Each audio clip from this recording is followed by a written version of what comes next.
Munguwa shoma zvimwe zvezvinhu zviri pana Acts chapter 27. The first 5 verses. Mavhesi mashanu ekutanga.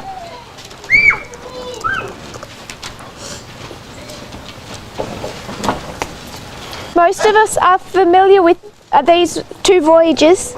Vazhinji vedu takuziva pamusoro penzendo mbiri idzi.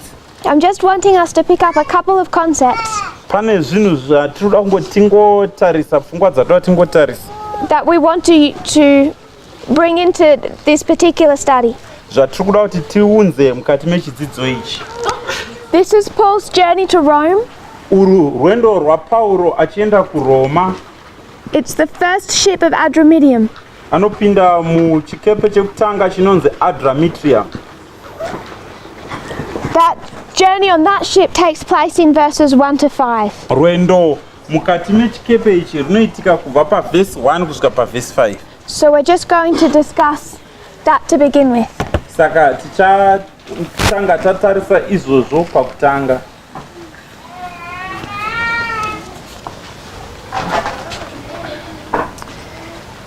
I'll paraphrase. Ndichangotaura zvinoitika panyaya iyi. They decide to take Paul to Rome. Vanoita sarudzo yekutora Pauro kumuendesa kuRoma. So they deliver him and other prisoners to a centurion. Kuti vamuendese iye nevamwe vakanga vakasungwa kumutongi anonzi mucenturion. And place him on the ship of Adramyttium. Vanomuisa mungarava muchikepe chinonzi Adramyttium. All this decision making, Sarudzo dzese dzinoitika idzi, where they begin their journey, pavanotanga rwendo rwavo, takes place in Caesarea. zvinoitika panzvimbo inonzi Caesarea. Now we can go into his time in Caesarea Tinogona kuenda panguva yake Pauro ari panzvimbo inonzi Caesarea. and see what happened there. Tobva taona zvakaitika paCaesarea. To do that, we can go back to 24:24. Kuti tiite izvozvo tinoenda pana Acts chapter 24 pavhesi 24. Acts 24:24. Acts 24 verse 24 and 25. na 25 yacho. After certain days, Padarika mazuva akati kuti Felix came with his wife Drusilla, Felix akauya nemudzimai wake ainzi Priscilla. who was a Jewess, Drusilla aiva akanga ari mudzimai wechiJudha. and he called for Paul Ndokubva adana kuti Pauro auye and heard him concerning the faith in Christ. kuti anzwe nyaya yake pamusoro pekutenda kwake muna Kristu. And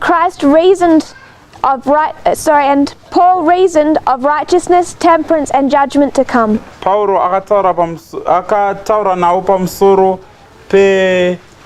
utsvene, pamusoro pekuzvidzora uye pamusoro perutongo rwakanga rwuri kuzouya. So in Caesarea, Saka paCaesarea Paul gives a message to Felix, Pauro anopa shoko kuna Felix. and it contains 3 elements: Shoko iri rine zvinhu zvitatu zvatinogona kuona: righteousness, temperance, and judgment to come. kururama, kuzvidzora pamusoro perutongo rwaizouya. Felix trembled. Felix anobatikana zvikuru. So what message causes fear? Saka Pauro ari kutaura shoko ripi kwa?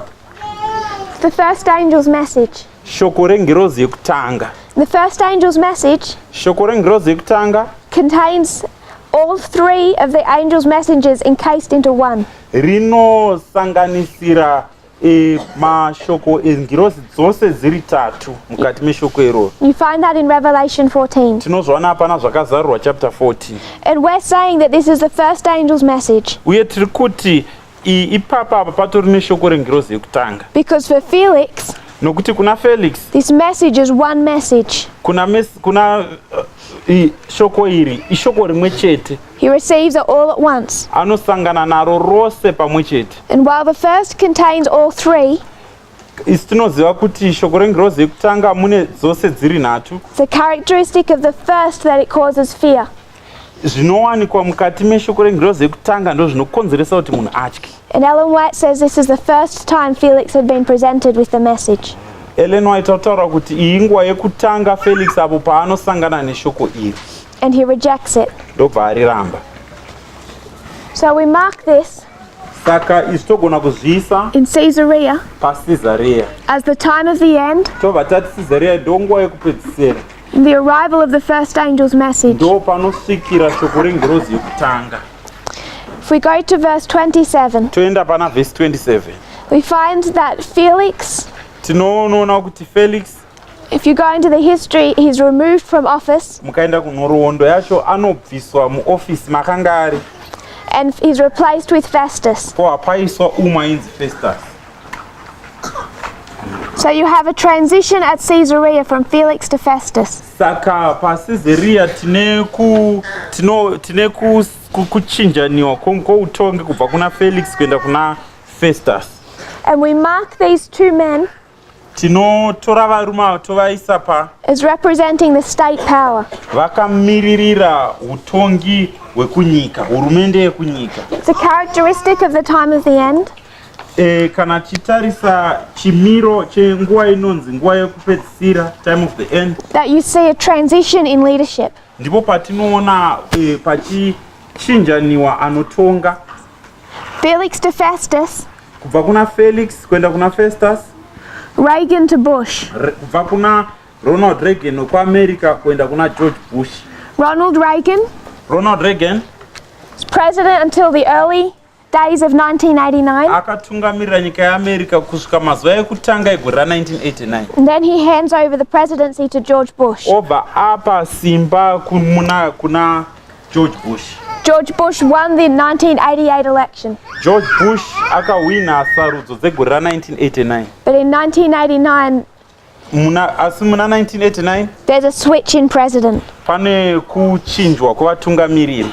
1988 Gore ra1988 is the first election ndo panoitwa sarudzo yekutanga that Donald Trump threatens to run for.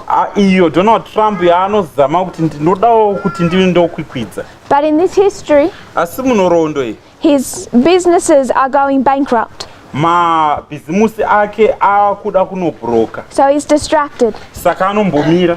But we could have had a Trump presidency from 1989, Asi tingadei takatova naPresident Trump mugore ra1989. and it's the mercy of God that he gave us time. Kuburikidza nenyasha dzaMwari kuti vakaedza kuti vakasarudza kumbotipa nguva. Instead, we have Reagan and Bush. Zvisinei takabva tava naReagan naBush. We also mark Tinogona kuona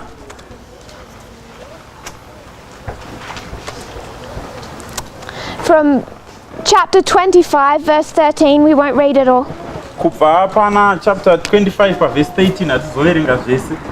that Paul also gives the message, the gospel message, Pauro anopa zvekare shoko iri, shoko revhangeri to Agrippa. kuna Agrippa.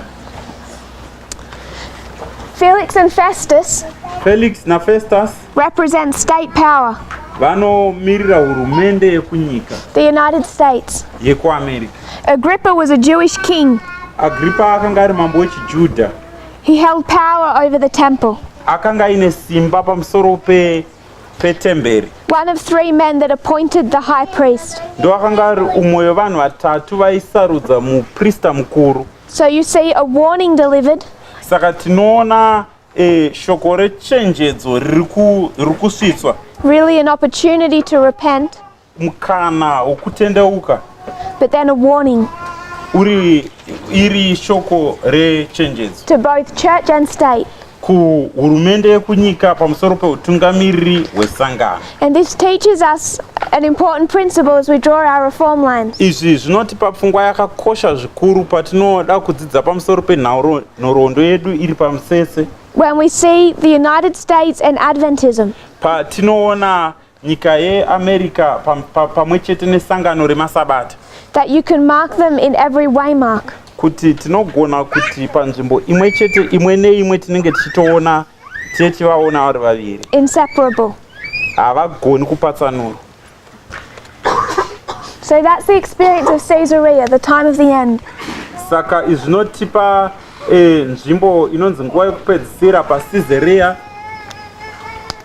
If you were to go back to chapter 27, kana tikadzokera pana chapter 27 we won't go through it, just map their journey. hatisi kuenda kuiverenga yose, tichangonongedzera mukati merwendo. Caesarea is 1989. Caesarea ndo yatati 1989. Sidon is 911. Pasidoni ndo patinoti 911. With a refreshing. Nokuti pane pane refreshing. We just use this word to symbolize, it can symbolize the rain. Izvi iri shoko iri rinogona kushandiswa kuti rive rinomirira mvura. That's what I would suggest in this history. Ndo zvatinosangana nazvo mukati menhoroondo. Cyprus carries with it the symbols of the midnight cry. Pa Cyprus ndo patinoti pa midnight cry. And then Myra, Pa Myra the city of Lycia. ndo pane guta rainzi Lycia. Sunday law. Ndo patinoti pa Sunday law.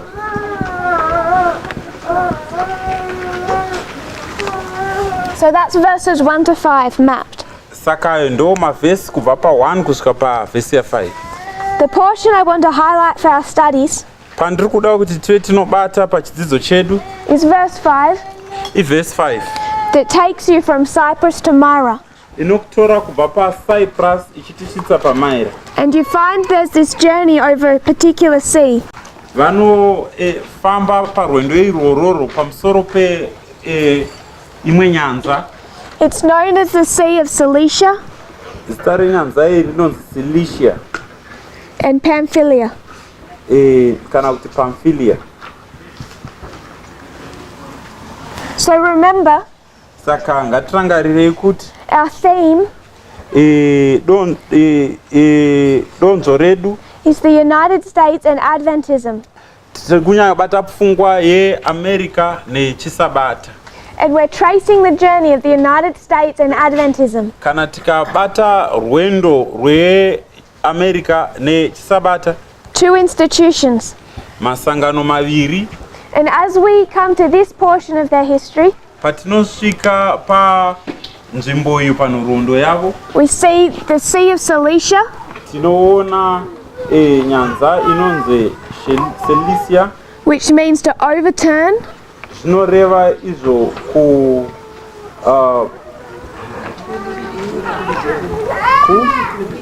kupidiguka, and a nation made up of every tribe. uye rudzi rwanosanganisira ndudzi dzakasiyana siyana. So I want us to consider these waymarks. Saka ndikuda kuti titarise nzvimbo idzi. Midnight Cry Apo patinoti pa midnight cry is Panium. ndo yatinoti Panium. So the history we're discussing Saka nhoroondo yatiri kuda kubata is Panium to Sunday law. inhoroondo inoitika pakati pePanium kusvika paSunday law. I don't want us to consider Adventism. Ndiri kuda kuti tive tinotarisa chisabata. That's not the theme of our studies. Iyo haisiriro donzo rezvidzidzo zvedu. I want us to consider the United States Ndiri kuda kuti titarise zvinoitika kuAmerica, and what is happening to America zviri kuitika kuAmerica between Panium and Sunday law. pakati panzvimbo yatinoti iyo Panium kusvika paSunday law. We know from other studies Tinoziva kubva kune zvimwe zvidzidzo that there is a transition happening here. kuti pane kuchinjika kwezvinhu kuri kuitika apo. We consider the kingdoms of Bible prophecy Tinoziva kuti madzimambo anowanikwa muchiprofita, and see a transition tinoona kuchinjika kuri kuitika from the fifth kubva pane wechishanu to the sixth kingdom. kuenda pane wechitanhatu.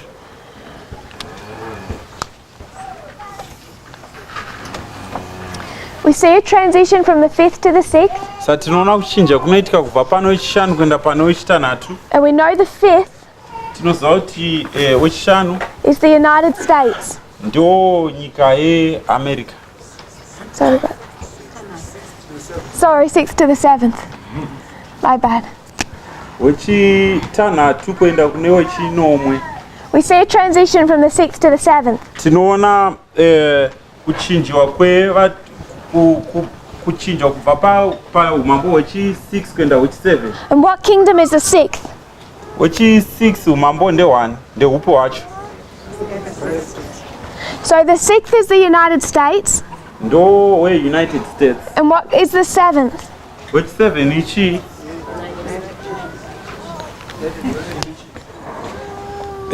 United Nations. So we see the sixth is the United States. Saka tiri kuona kuti hwechi6 yeAmerica. If you go to Revelation 13. Tikaenda pana zvakazarurwa chapter 13. Revelation 13:11. Zvakazarurwa chapter 13 verse 11.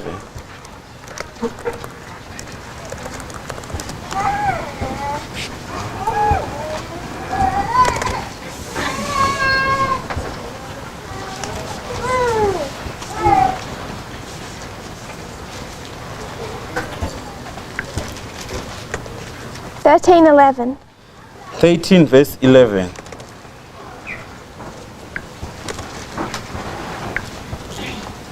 And I beheld another beast coming out of the earth. Ndakaona chimwe chikara chichibva panyika. He had two horns like a lamb. Chakanga chine nyanga mbiri segwai. The United States. Nyika yeAmerica. 1798. Gore ra1798. Comes out of the earth. Nobuda kubva panyika. And it has two horns. Ine nyanga mbiri. Republicanism and Protestantism. Imwe inomirira pfungwa inonzi republicanism, imwe pfungwa inonzi protestantism. It speaks of it having the characteristics of a lamb. Vhesi inotaura kuti akanga ane zvinhu zvatinoona pagwayana. But then the verse ends. Vhesi painonopera. With that lamb-like beast speaking. Ichi chikara ichi chakada kuita kunge gwai ichi chakutaura. Now it speaks like a dragon. Chakutaura seshato. So from 1798, saka kubva gore ra1798 it had characteristics of a lamb. Chakanga chine zvinhu zvinofanana negwayana. Now we come to a point in time. But asi tinosangana pakufamba kwenguva. When it speaks like a dragon. Chinotanga kutaura seshato. When is that point in time? Ndepapi apa pachinotaura seshato. Sunday law. Sunday law. So we know that the United States at Sunday law. Saka tinoziva kuti nyika yeAmerica Sunday law speaks like a dragon. Notaura seshato.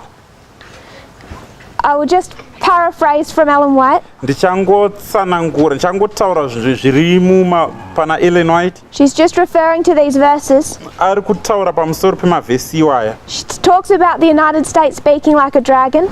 Achitaura pamusoro peAmerica ichitaura seshato. But then, asi, I think she's just quoting from further down. Verse 16 of Revelation 13. Verse 16 yazvakazarurwa 13.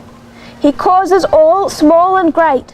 Anokonzeresa vose vakuru nevadiki. Rich and poor. Vapfumi nevarombo. Free and slave. Vasungwa nevakasununguka. To receive a mark in their right hand. Kuti vanosangana nemunembo paruoko rwavo rwerudyi. Or in their forehead. Kana kuti pamhanza pavo. It's verses like this. Mavhesi akadai. Say free and slave. Anotaura kuti ivo vakasungwa nevakasununguka. That made our pioneers. Ndo vakasanganikwa nawo nevakatanga sangano rino. Like her husband James White. Sezvakaita semurume waEllen White ainzi James White. Believed that the American Civil War would end with the second advent.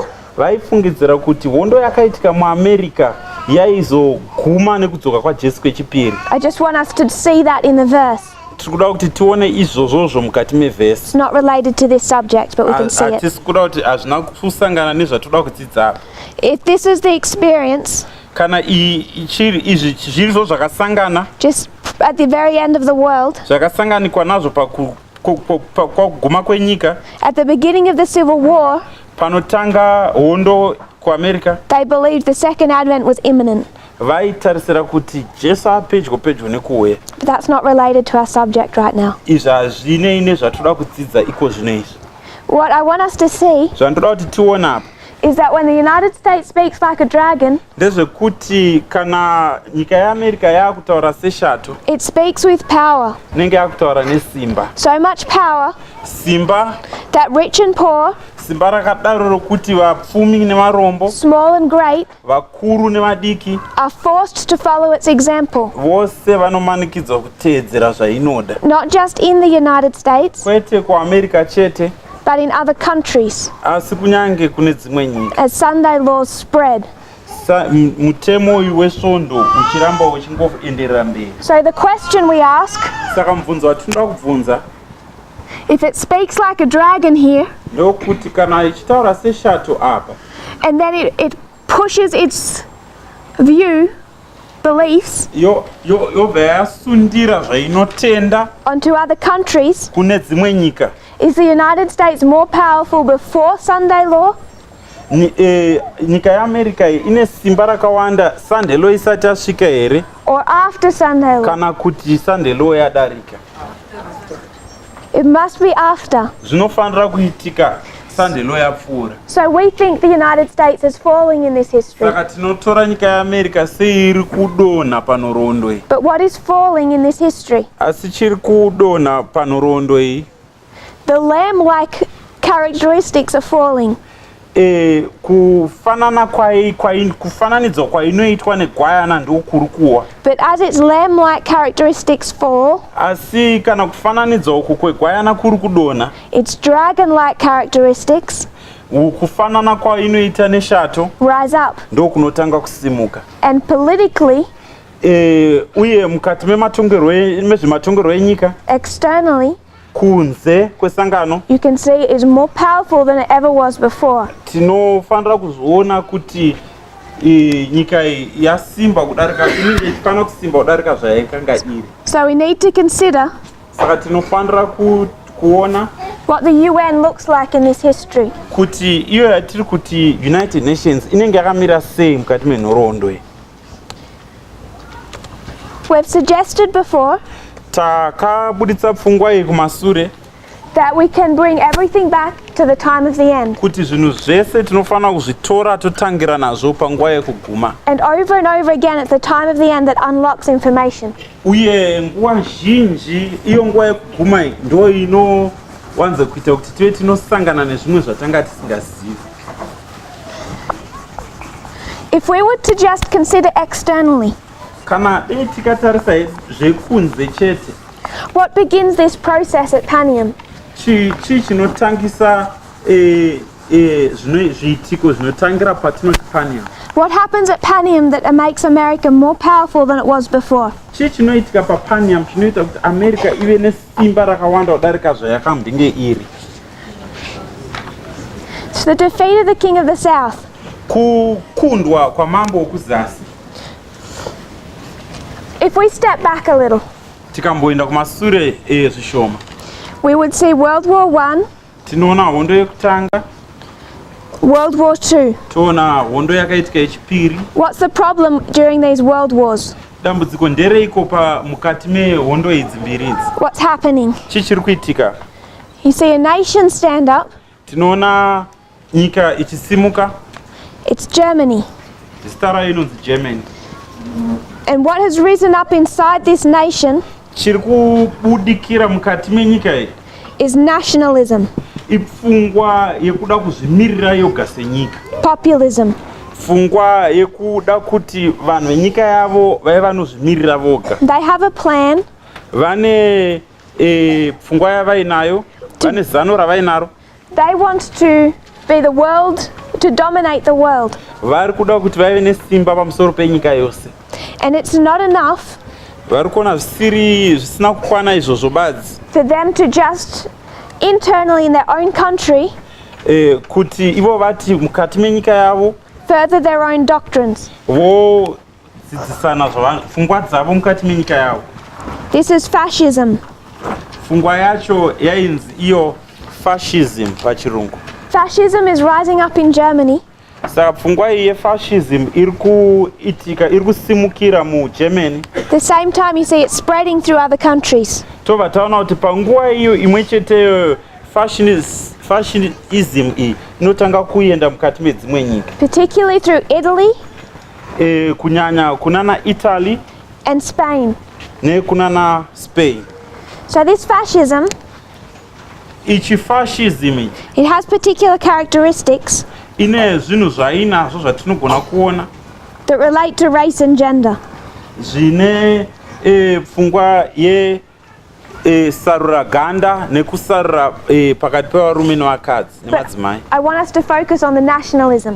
Tiri kuda kuti tive tinotarisa papfungwa iyo yekuzvimirira senyika. They believe that to be the world superpower. Vaitenda kuti tinofanira kuva nyika inova nyika iri pamusoro pedzimwe nyika dzose pasi rese. 1945, this all fails.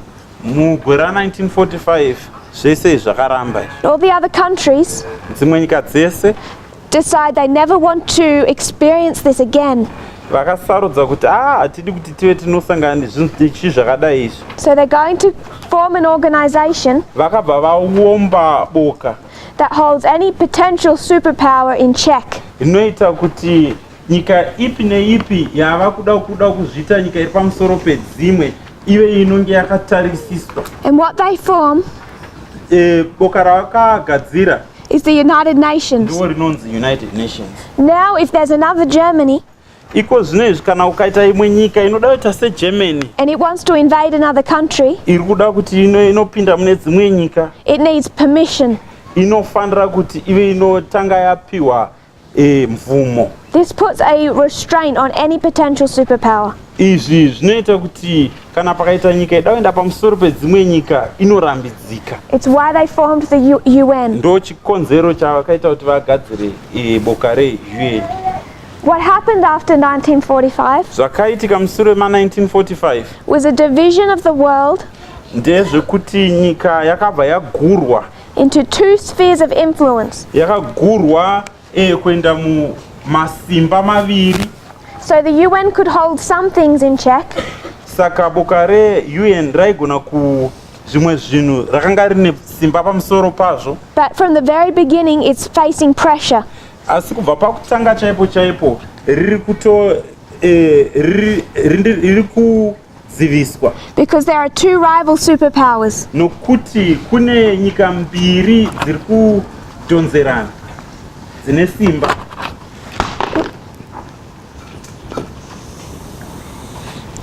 This is the history of the Cold War, Iyo nhoroondo ndo nhoroondo yehondo inonzi Cold War.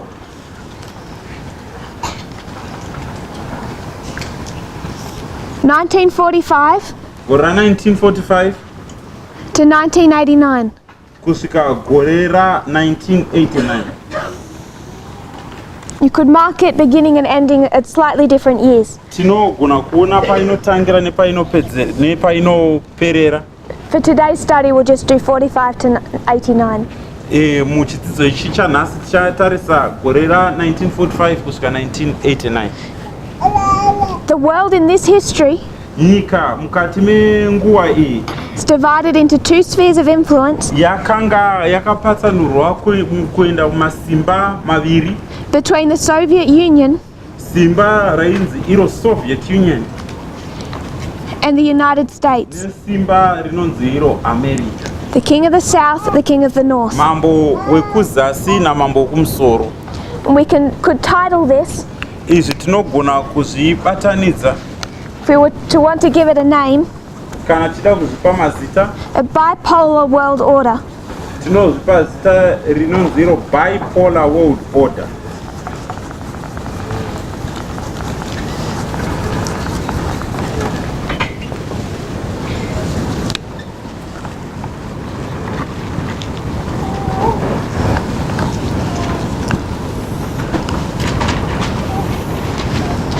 So from 45 to 89, Kubva mugore ra1945 kusvika gore ra1989 the world is bipolar. nyika iri panguva inonzi yatinoti iyo bipolar. Bi means two, Bi zvinoreva kuti zviviri, two superpowers. masimba maviri, And that's the Soviet Union and the United States. masimba aya nyika yeSoviet Union nenyika yeUnited States America. These two superpowers Masimba aya maviri aya are fighting for global domination vari kurwira kuti vaiva nesimba pamusoro penyika yose tendere. through the Cold War. Hondo yavari kurwa ihondo isingapise, ihondo inorwiwa iri hondo yekuvengana asi vasingasangana vachinorwa. In 1979, Gore ra 1979 the Soviet Union invades Afghanistan. nyika inonzi Soviet Union inonopinda mukati menyika yeAfghanistan ichipamba. It becomes increasingly clear that they're about to collapse.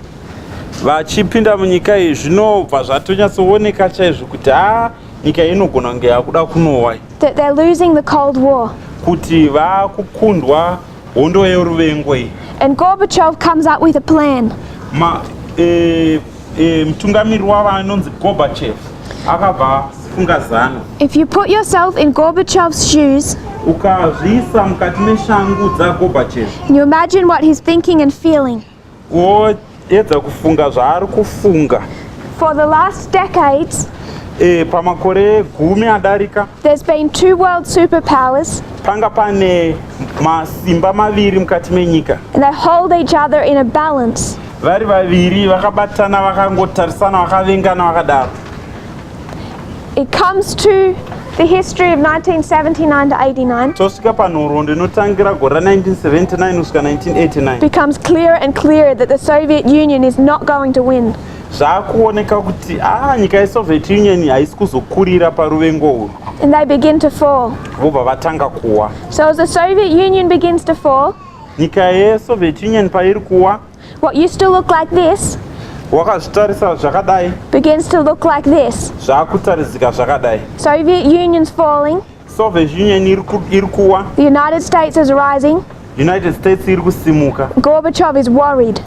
Gorbachev ari kushushikana. It's not just the fall of the Soviet Union that he fears, Haisi nyaya yekuwa kweSoviet Union kwega kwaari kutya, it's the world order that results from that, ari kutya kuti kana zvinge zvadaro nyika inozomira sei. which is the United States is the only world superpower. Zvinenge zvaapo ndezvekuti United States ndo yega yava nyika iri pamusoro pasi tenderere. And even if his country falls, Saka kunyange nyika yake ikawa, he wants to make sure that what results from that chaari kuda kuita ndechekuti matuso anozobuda kubva ipapo is not an extremely powerful United States.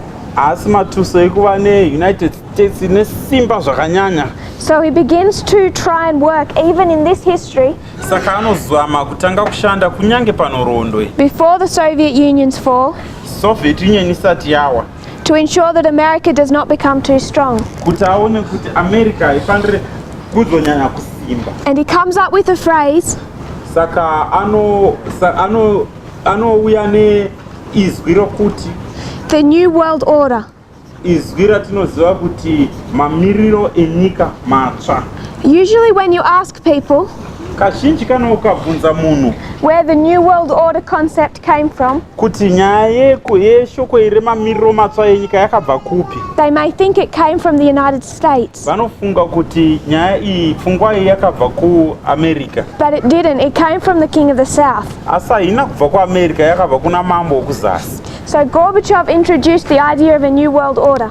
Saka mambo uyu anonzi Gorbachev anounza pfungwa yemamiriro enyika matsva. And through his speeches in this history, Kuburikidza nezvaaitaura mukati menhoroondo iyi, he's trying to forward the concept ari kuda kuti pave panobuda pfungwa yokuti that they need a world order kuti taakufanira kuva nemamiriro enyika matsva dominated by the United Nations. inenge ine United Nations iri pamusoro. The United Nations should be the most powerful order. United Nations inofanira kunge iriyo ine simba kudarika nyika dzese. This is what we call Iyi ndo yatinoti globalism. muchirungu globalism, kana kuti mubatanidzwa wenyika dzose. This is bipolar, Iyo tinoiti bipolar, two superpowers, inyika inenge ine nyika dzine simba mbiri. This concept we call multipolar. Iyo pfungwa iyo tinoipa zita rekuti multipolar. A world dominated by two superpowers. Nyika ine simba nyika mbiri dzine simba kudarika dzese. A world dominated by many powers. Nyika inenge ine nyika zhinji dzine simba pamusoro pepasi tenderere. So in Gorbachev's mind, Saka mukati mepfungwa dzaGorbachev, it's been United States, Soviet Union. Mupane nyika United States neSoviet Union. And then this begins to happen. Izvi zvazvatanga kuitika. But if he can make sure Asi kana akaita kuti that the UN is fulfilling its job function, UN iyo iri kuita basa rayo, preventing the rise of another world superpower ichidzivirira kuti pave panoita nyika inova nesimba kudarika dzese, of the same nature as Germany, sezvakaitika nguva yeGermany, then he can bring the United States back down again anogona kuzodzora nyika yeAmerica kuzasi zvekare, and make sure that it does not carry too much power. obva aona kuti zvedu haiiti simba rakanyanya kuwandisa. So Gorbachev in this history Saka Gorbachev mukati menhoroondo iyi introduces a concept of a new world order. anounza pfungwa yatinoti nyika yakabatana, That world order controlled by the United Nations. mamiriro enyika ekuti United Nations ndo iri pamusoro penyika dzose. This began to worry many people within the United States, Izvotanga kushungurudza vanhu vazhinji mukati menyika yeAmerica, particularly in George Bush's administration. kunyanya mukati mepfungwa dzaGeorge Bush. So it's 1990, Saka mugore 1990 September 11, September 11, and George Bush is going to do a speech George Bush achataura mashoko ayo to Congress, kuparliamendi yeAmerica. and that speech is called Mashoko aakataura nezita rokuti Toward a New World Order. taakuenda pamamiriro matsva epasi rino. And what George Bush wants to do George Bush zvaari kuda kuita is take this phrase that Gorbachev has introduced kutora iro izwi rakabva kuna Gorbachev and redefine it obva aripa zvimwe zvaringareva to match his terms. kuti zvinoreva zvaanoda iye. I just want to paraphrase a little bit of his speech. Ndoda kuti ndingotsanangura zvishoma zviri nezvaakataura. This history of 1991 Nhoroondo inotanga gore ra1989 ichienda pana 2001, 1990 na1991, it's the fall of the Soviet Union, ndo pakawa nyika yeSoviet Union. but there's another crisis, Asi pane chimwe chinhu chakaitika chisina kunaka. and that crisis Chinhu ichi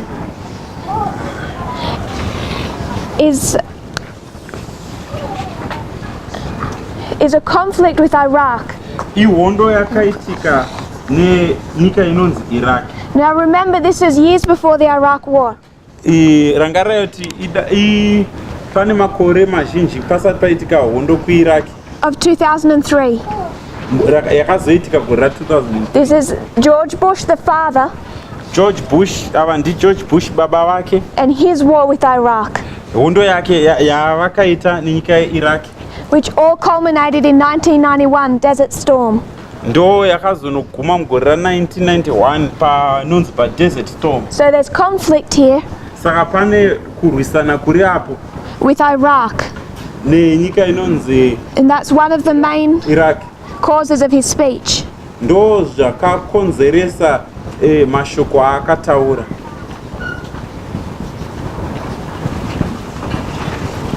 (1989 to 91). Gore ra1989 kusvika 1991. 1989 is the beginning of the fall of the King of the South. Gore ra1989 ndo panotanga kuwa kwemambo wekuzasi. 1991 it falls. 1991 ndo paanodonha. And George Bush says, Saka George Bush anoti for all of these previous decades, kwemakore akapfuura mazhinji aya we haven't been able to deal with dictators tanga tisina kugona kuti tive tinoisa pasi vanoda kutonga nyika dzavo vasina kusarudzwa zvisingawirirane nevanhu. those troublesome countries nyika idzi zoda kunetsa because we've been distracted by a Cold War. nokuti tanga tiri kuvhiringidzwa neruvengo, hondo yeruvengo yanga iri kumashure kwedu. But out of these troubled decades of the Cold War, asi zvabuda mukati memakore adarika ehondo yeruvengo iyi, a new world order can arrive. iko zvino panogona kuita mamiriro epasi rese matsva. A new era, Pane mamiriro matsva, free from the threat of terror, nguva itsva dzine kusatya kutambudzwa, stronger in the pursuit of justice, nyika yakasimba pakutsvaga kururamisa, more secure in the search for peace. yakanyanya kusimba panyaya yekutsvaga kurunyararo. And he says that this new world order is struggling to be born. Saka ari kuti mamiriro matsva enyika ari kugozha kuti ava anobarwa. A new world order different from one we've had before. Anoti mamiriro matsva enyika akasiyana neatakanga tinawo kumasuro. And he talks about the war with Iraq Saka anotaura pamusoro pehondo neIraq as the first test of a new world order. se kuzama kwekutanga kugadzira mamiriro matsva enyika ino. So Iraq Saka Iraq equals the test. ndo inova iyo kuzama kwekutanga, The test kuzama uku of the new world order. kuzama kuti pave nemamiriro matsva enyika ino. First George Bush, Zvinotangwa naGeorge Bush. first Iraq war, George Bush wokutanga, hondo yekuIraq yekutanga, first test. kuzamiwa kwokutanga, kusungura kwokutanga. He says America and the world must defend our interests Anoti iye America nenyika ino inofanira kuti ive inomirira zvikaro zvatinoshuvira, and we will. uye tichaita izvozvo. America and the world must support law. America nenyika yose inofanira kutsigira kutonga kwemutemo, And we will. uye tichazviita izvozvo. America and the world must stand up to aggression. America nenyika yose inofanira kumira zvikuru ichipokana nekudzivisana kwevanhu, And we will. uye tichazviita izvozvo. And in pursuing these goals, Uye pakuita zvinhu izvi, he says America anoti America will not be intimidated. haisi kuzovhundutsira. No mention of the world Haatauri pamusoro penyika or the UN. kana kutaura pamusoro peUnited Nations. It's America that won't be intimidated. Anotaura kuti America ndo isiri kuzovhundutsira. And he says the recent events with Iraq Anotaura kuti zvinhu zvakaitika sure apa neIraq have proven zvaratidza that there is no substitute for American leadership. kuti hakuna chimwe chinhu chinogona kuinda panzvimbo pekutungamirira kweAmerica. So note what he's done. Muri kuona here zvaaita? Gorbachev has introduced a new world order Gorbachev aunza pfungwa yemamiriro matsva enyika, where the UN holds the US in check. iyo UN iri pamusoro ichi America iri pazasi. The way it was designed to do Zvayaifanira kunge yakaita to any new prospective Germany. kuti pakada kuita nyika iri kuda kubuda inoda kuita sezvakaita Germany. And George Bush, knowingly, intentionally, Apa paGeorge Bush achinyatsokuzviziva hake, takes this phrase anotora pfungwa iyoyi and redefines it. obva aipa zvimwe zvaingareva. And he says, Anobva ati you can have your UN, munogona yenyu kuva neUN yenyu, but it's led by the United States. but inofanira kutungamirwa nenyika yeAmerica. And his world Saka nyika iyi is unipolar, ndo yava inonzi yatingati unipolar, one superpower. inenge ine nyika imwe chete iri pamusoro pedzimwe nyika. And this is happening at the very beginning of our reform line. Izvo zviri kuitika pakutanga penhoroondo yedu isu. No substitute for American leadership. Hapana chinogona kuiswa panzvimbo pekutungamirira kweAmerica. And he says this is how the UN was ever supposed to work. Anotaura kuti izvi ndo zvaifanira kuti UN ive inoshanda yakaita, And that's not true. asi hazvisizvo idzodzo inhema. I just want to quote from an article Ndoda kuti ndive ndinotaura zvimwe zviri pane chimwe chinyorwa written about that time. chinotaura pamusoro penguva iyoyo. Says that Bush took the initiative from Gorbachev chinyorwa chinotaura kuti Bush akatora pfungwa iyi kubva kuna Gorbachev in the history of the Iraq War mukati menhoroondo yehondo kuIraq to define what the New World Order was going to look like. kuti ava anotsanangura kuti mamiriro matsva enyika anenge akaita sei. And he talks to Congress paanotaura neparliamendi yekuAmerica September 11 of 1990 muna September 11 gora 1990 and defines it, achitsanangura kuti zvinoreve izvi that it was a commitment to US strength. anoti iye yakanga iri kuzvipira kwesimba reAmerica.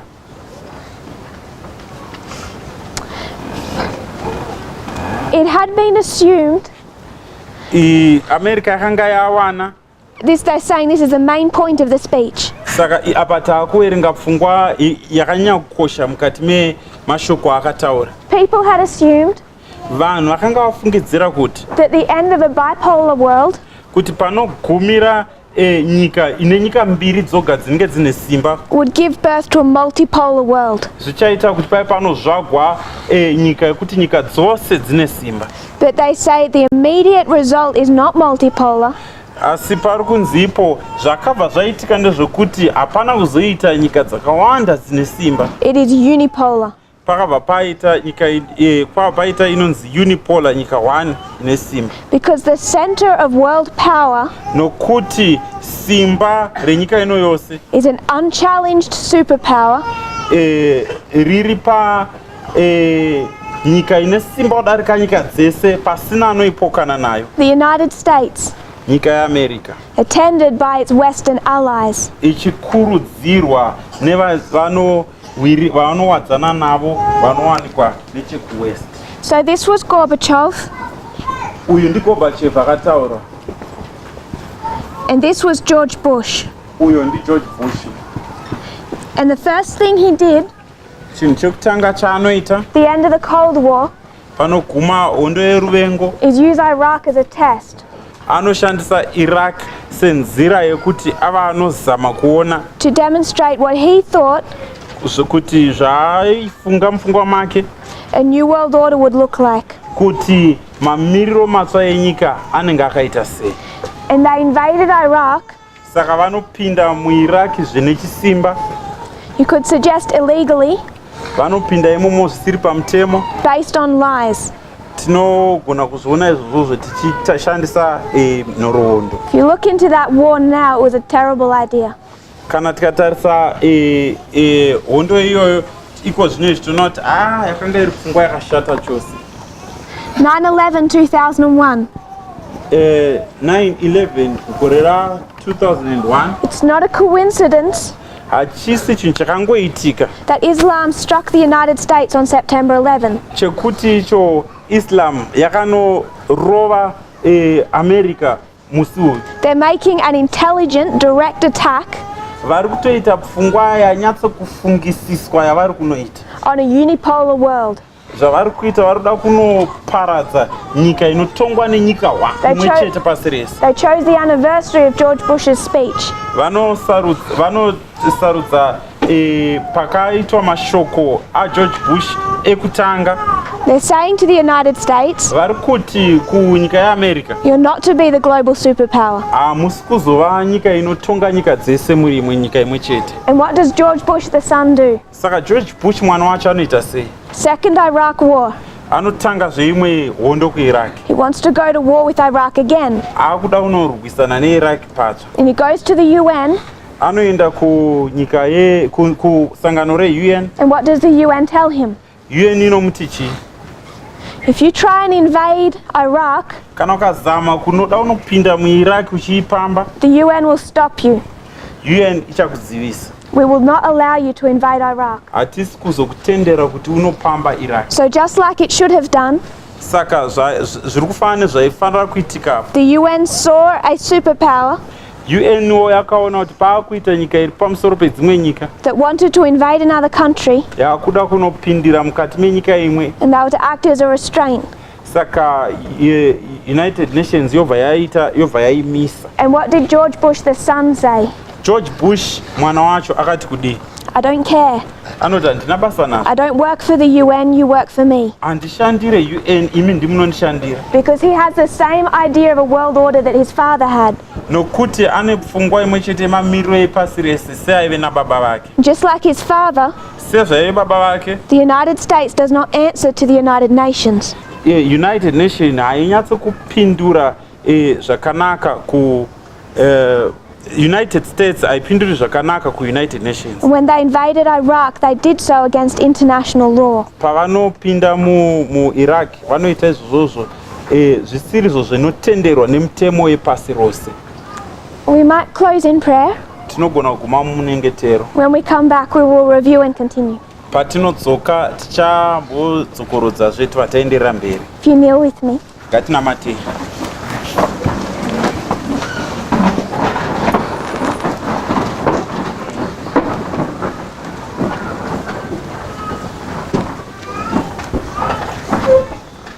Dear Father in heaven, thank you for our blessings. Thank you for today and this camp meeting. I pray that you'll bless our studies. As we consider these histories, may we understand more clearly our own. May we have a correct worldview. I pray you'll bless your people all over the world as they study and think about the time we're living in. I pray this in Jesus' name. Amen.